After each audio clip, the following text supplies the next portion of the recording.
Hello, this is Mrs. Ross, and this is a cumulative test 13A review. I'm going to be going through every single problem. You're welcome to put me on 1.5 speed or speed me up twice or fast forward to the problem that you need or what have you. I'm going to be going through all of them. My suggestion is if you have any problems that you struggle with, that you write them down in your spiral so you can use them on the test. So let's get started. What is the total price of a $10,000 car plus 7.5% sales tax? So what we're going to do, 7.5% is 7.5 per 100. And when I divide that, I get 0.075. To find the tax, I'm going to multiply this by 0.75, and this is my tax. To find the total, once I have the tax, I'm going to add the tax to get my total.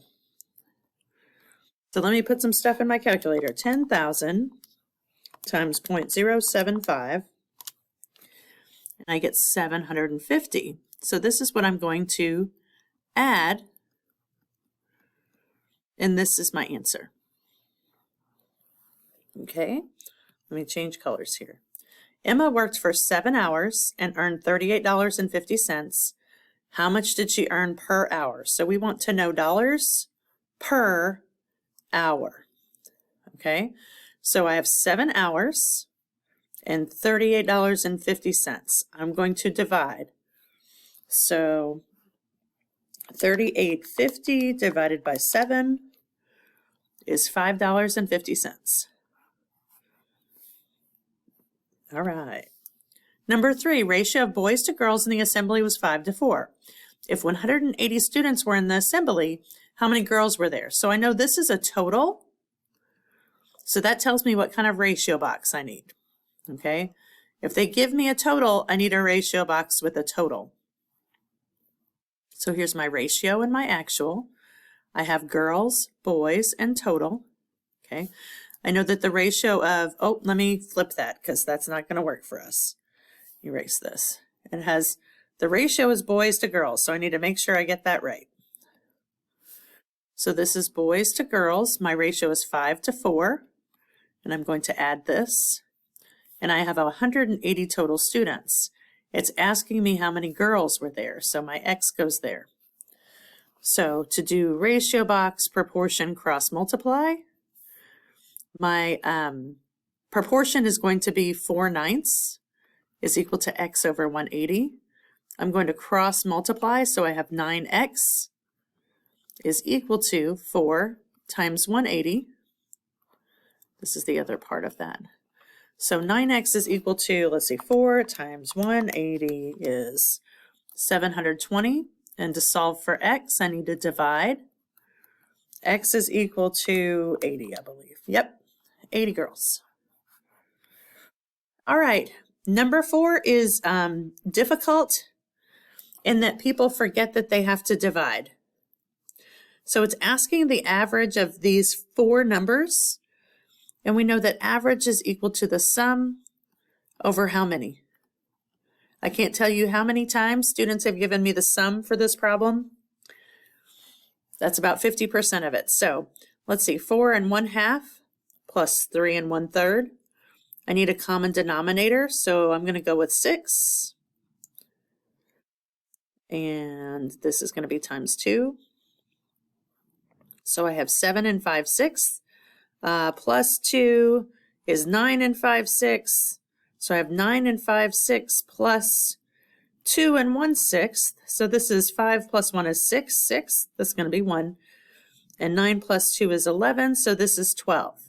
So my sum is 12. I have 4 numbers. So my answer is 3. 12 divided by 4. Okay, so let's translate this. What number, X, is, that's equals 25%. So 25% is 25 per 100, which is 0.25. Of is multiply 96. So I need to multiply 0.25 times 96, and I get 24. Change colors here. Diagram this statement. Joel gave 1/4 of his 236 postage stamps to his sister. So I know I need 4 boxes if you do it this way. We have a total of 236. 236 divided by 4. 236 divided by 4 is 59. So each of these boxes has 59 in it.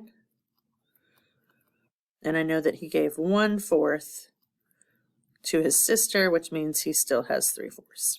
Okay, it says, what percent of his postage stamps did Joel give to his sister? So we know he gave 1/4. We're going to have to go fraction, decimal percent. So if I divide 4 by 1, or if I look at the chart on the wall, I'll find out that the decimal is 0.25. Multiply that by 100 and make it 25%. Okay, and how many postage stamps did he have left? So he had 3 times 59. 3 times 59, which is 177. Okay.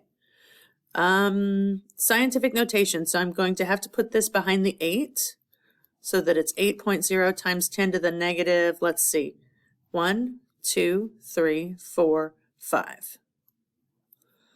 That's my answer. And then write this in standard form. Since it's -4, this is 1, 2, 3, 4. So my decimal is going to go there. So it's 0. Oh, excuse me. Uh-oh, what happened? 1, 2, 3. Oh, where'd my decimal go? 2, 4. That's what it should look like. Okay, let's change colors. Okay, I tried to change colors and it wouldn't let me. So let's see. There we go. In a parallelogram ABCD, A is 70. So we know and it says find B. If A is 70, we know C is 70. Okay. We also know that A plus B is equal to 180. B plus C is equal to 180. C plus D is equal to 180. A plus D is equal to 180. So to find B, I'm going to have to do 180 minus 70, which is 110 degrees. All right, number 9. 4.5 kilometers or 4,500 meters. So I know there are 1,000 meters and 1 kilometer. 1 kilometer and 1,000 meters. I'm going to go ahead and convert this to meters, which means I need this one. Remember, this is your given times your unit multiplier is equal to your answer. So this is 4,500 meters, which is equal. Okay, here it says divide 7 by 0.27 and write it to the nearest whole number. So I'm going to divide 7 by 0.27, and I get 25.925, blah, blah, blah, blah, blah. But it says to round to the nearest whole number, so that's 26. Okay, this is find the sum. We'll do this 2 at a time. So we're adding, and they're opposite signs, so I'm going to subtract and keep the sign of the larger. 11 minus 6 is 5. 11 is larger than 6, plus a positive 5. So we subtract, keep the sign of the larger, that's actually 0, plus a -7, which means we have -7 as our answer. All right, to go from fraction to decimal, we divide. To go from decimal to percent, we multiply by 100. To go from percent to decimal, we divide by 100, excuse me, and then we do place value. So 1 divided by 5 is 0.2. Multiply by 100 is 20%. Multiply this by 100 is 12%, and this is 12 hundredths, which is what you can start with, but you're going to need to reduce it. So if we divide by 4, we get 3/25, which is our answer. Area of a parallelogram, area is equal to base times height. Height always makes a 90-degree angle, so this is my height. This is my base. Area is 18 times 10, which is 180 centimeters squared. All right, evaluate a times b plus a plus b. So let's go ahead and plug this in. I have 1/2 times 1/4 plus 1/2 plus 1/4. So here I have 1/8 plus 1/2 plus 1/4. Let's go ahead and find a common denominator. 8's a good one.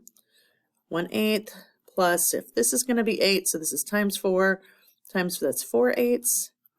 And if this is going to be 8, it's times 2. 1 plus 4 is 5, plus 2 is 7. 7/8 is your answer. All right, cross multiply. If you're unsure about this, go ahead and draw the butterfly. Everything that's in the same wing goes together. So I have 20W, my equals comes down, 8 times 45. I don't know what 8 times 45 is. 8 times 45 is 360. Oh no. Is it working? I'm hoping it's working. Here we go, 360.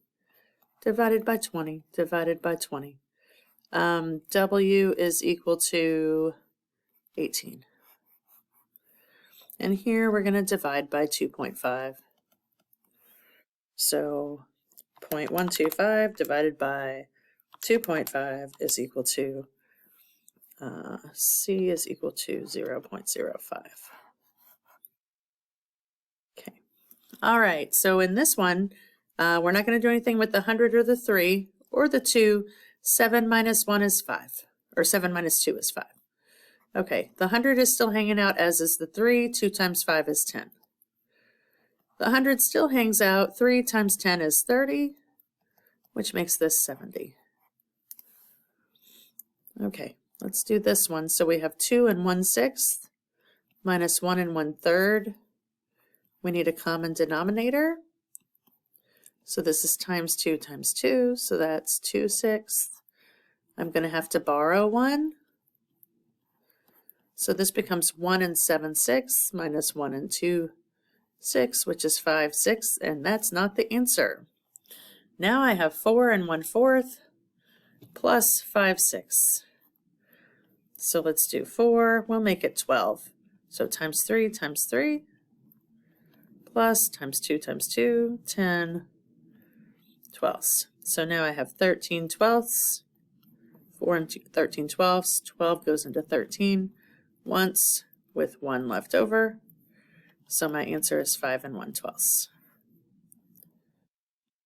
Okay, let's see here. 4 divided by 1/2.